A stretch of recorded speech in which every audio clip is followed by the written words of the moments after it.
अपमान। बात पिछले महीने की है। बाहर से कुछ सामान लाना था। मैं घर से बाहर निकली, बाजार जा रही थी कि रास्ते में याद आया कि विवेक भाई साहब का घर है। 2 मिनट उनके घर भी हो लूं, बस विचार आया और मैं पहुंच गई उनके घर। दरवाज़ा खटखटाना शुरू ही किया कि भाई साहब ने खोल दिया। मुझे देख बड़े खुश हुए। मैंने भी मिठाई का डिब्बा उनको दिया और उनके गेस्ट रूम में जा बैठी। जिस वक्त घर में मैं बैठी ही थी, उसी समय उनकी नौकरानी घर की सफाई कर रही थी। मैं ड्राइंग रूम में बैठी थी। विवेक फ़ोन पर किसी से बात कर रहे थे। उनकी पत्नी चाय बना रही थी। मेरी नज़र सामने वाले कमरे तक गई, जहां मैड फर्श पर पोछा लगा रही थी। अचानक मेरे कानों में आवाज़ आई, बुढ़िया अभी ज़मीन पर पोछा लगा है, नीचे पाँव मत उतारना। मैं बार बार यही नहीं करती रहूंगी। तंग आ गई हूँ तुमसे, रोज रोज घर गंदा कर देती हो। मैंने भाई साहब से पूछा, माँ कमरे में है क्या? गांव से यहीं ले आए हैं क्या? ठीक किए। वहाँ किसके सहारे रहती भला?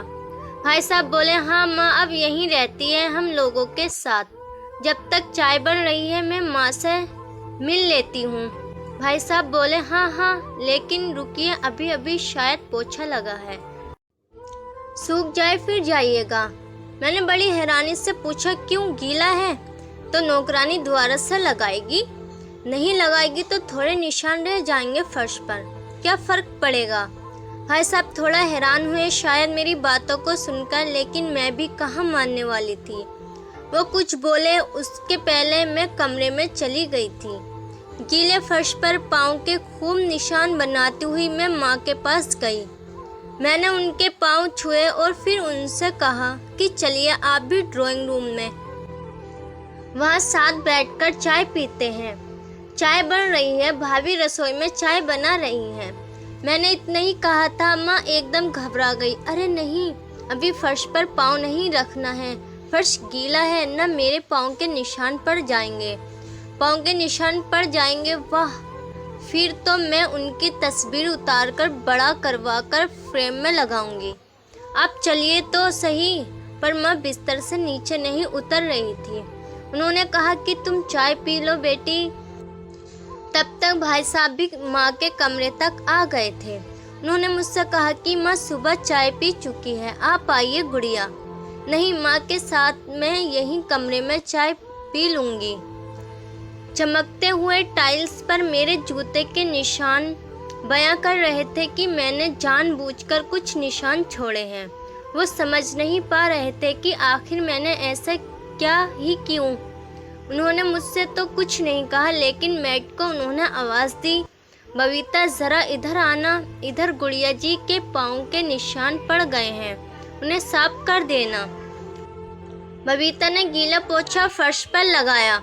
जैसे ही फर्श की दोबारा सफाई हुई, मैं फिर खड़ी होकर उस पर चल पड़ी। दोबारा निशान पड़ गए। अब बबीता हैरान थी और साथ में भाई साहब भी। तब तक उनकी भाभी भी कमरे में आ चुकी थी। भाभी बोली, दीदी आइए, चाय रखी है, पी लीजिए। बहुत दिनों बाद आप आई, अच्छा लगा, आप आते रहा करिए। मैंने भाभी से कहा कि बुढ़िया के लिए चाय यहीं दे दीजिए। भाभी ने मेरी ओर देखा और चौंक कर भाई साहब की तरफ भी। मैंने कहा कि हैरान मत होएं। वो चुप थे। मैंने कहा कि मुझे ऐसा लगता है कि आप लोग माँ को प्यार से बुढ़िया बुलाते हैं। नौकरानी वहीं खड़ी थी, सन भाई साहब और भाभी भी वहीं खड़े थे।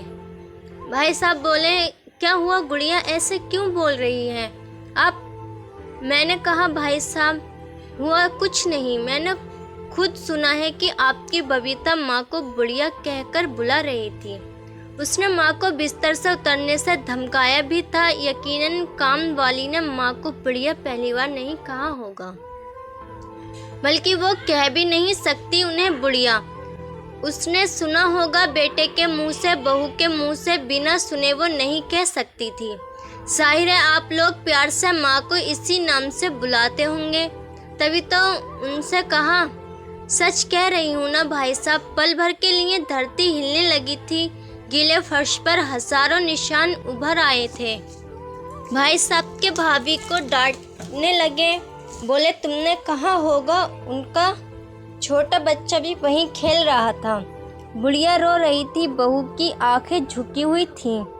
बबीता चुप थी। गुड़िया गलती हो गई, अब नहीं होगा ऐसा। बहुत बड़ी भूल थी मेरी, मैं चल पड़ी बिना चाय पिए। सिर्फ इतना कहकर कि आंखें ही पोंछनी चाहिए, उस फर्श को तो चूम लेना चाहिए जहां माँ के पाँव के निशान पड़े हों। जिस घर में माँ का अपमान हो वह ईश्वर का अपमान होता है।